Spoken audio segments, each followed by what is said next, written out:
Thanks, Mitchell. So in the new presentation, I will be making a presentation about the security planning or tuning for blockchain platforms. I am from the Indian Institute of Technology, Bombay, where I am leading the Center for Blockchain Research funded by RIP. And so there are two issues in the blockchain platforms, particularly the security challenges. The core issues in the context of blockchain platforms, there are a couple of things we have to notice. One is blockchain itself has a lot of characteristic properties that need to be satisfied, which also will be linked to the security challenges. And also we have to see, because it's a distributed system, the attack surface also is coming out due to the decentralization. It will be large. And also, lot of components have been networked. These are the three things we have to keep it so that we can handle and tune appropriately the security requirements on the blockchain platform. So in this talk, I am going to be highlighting the root cause for security risks in blockchain systems, reasons for security risk in spite of secure core technologies, detection and mitigation of security risk.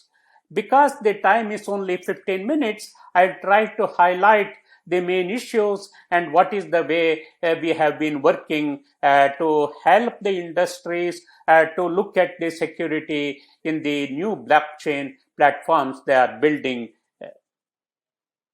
So let us look at the characteristic properties of the blockchains. Consistency of the ledger across institutions. This is a very important property, and that is where we always say the blockchain, it is immutable, distributed kind of a thing or the other, and also it is public. So that means that it has to be consistent across the ledger, across the institutions or the nodes. Integrity transactions, and that means that the transaction should be changed only by those who are authorized to change it. And availability of the system and data, it is something like 24/7. And of course, the main thing when we moved to the cryptocurrency, that is through the Bitcoin, had been the prevention of double spending. And so this is an important aspect that has to be satisfied, otherwise the whole thing will collapse. So confidentiality of the transactions, anonymity of the user's identity, unlinkability of the transactions. The last three, you have to see it in the spirit of blockchain. Perhaps if the time permits, it will become clear as we proceed in the coming slides. So now let us look at the basic security properties from these characteristic properties. We have to look at consistency. That's an important thing. Tamper resistance, nobody should be able to change anything at all because it has to satisfy the property of immutability. Resistance to distributed denial of service attacks, and resistance to double spending attacks. And one of the main things is that, as you see, you would have seen in the Bitcoin, there is a 51% consensus attack, that is 51% of the miners can cooperate and then make changes whatever they require, and this has to be resisted. And pseudonymity, that means that even though your name may not be trackable, at some point identity becomes trackable in some indirect manner. So now let us look at the fundamental properties satisfaction in the blockchain families. Just to give a reflection of what are the properties, I am using these symbols, that is 3 plus signs or 3 mod signs to say it is excellent, and 2 mod signs to say it is very good, and 1 to say that it is satisfactory. And so now if you look at the design decision, as you know that the blockchain platforms can be what happens in the fully centralized, and then the other one you have the partially centralized and partially decentralized and fully decentralized, which is the permissionless blockchain. And then we have permission blockchain with permissioned miners, etc. That is for write, but permissionless normal nodes, which is the read, and permission decentralized, you have the permission blockchain with permissions for fine-grained operations on the transaction level, that is permission to create assets. For example, in the fully centralized, you have services with a single provider. For example, it could be governments, courts, and services with alternative providers like banking, online payments, cloud services, etc. Now, if you look at the fully centralized, the fundamental properties are satisfied in the one mode, that is satisfactory, cost efficiency is excellent, performance is excellent, failure points is only one. In the partially centralized and partially decentralized, you have very good fundamental property satisfaction, cost efficiency, performance are also very good, and failure points are not very clear. So fully decentralized permissionless blockchain, that means permissionless blockchain, you have the fundamental properties being satisfied in an excellent manner, cost efficiency becomes low, that way it is a satisfactory, performance again is satisfactory, and the failure points are the majority like nodes, power, stake, etc. And similarly, I have given what are the ways in which the verifier can look at it, kind of a thing or the other. So now if you look at the structure of the blockchain platform, you see that there is the outside, you have the web-facing network, and you have this blockchain. So once you can observe the data flow in this structure, how the arrows are giving kind of a thing. You have the exchange, cold hard storage, multi-signature service, front-end web service, web-facing network. Once a user is authenticated, no further data protection or security controls exist on any data originating from that node to the blockchain. In other words, blockchain system authentication is the main control. So this is an important point people have to understand when you are trying to tune your security attacks. Now you can let us look at pattern of cyber attacks in the centralized versus the decentralized. The red one corresponds to the decentralized or the blockchain.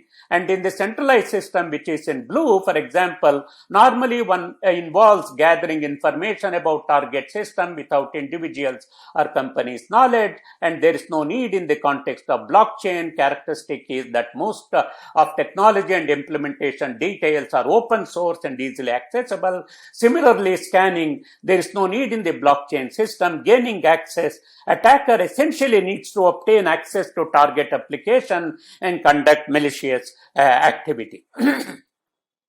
And so now in the maintaining access, since in most cases of cyber attack takes days, weeks or even months to succeed complete exploitation, attacker tries to find way to maintain the access to the system such as backdoor, hidden service running, etc. So this is a complex thing even for the attacker.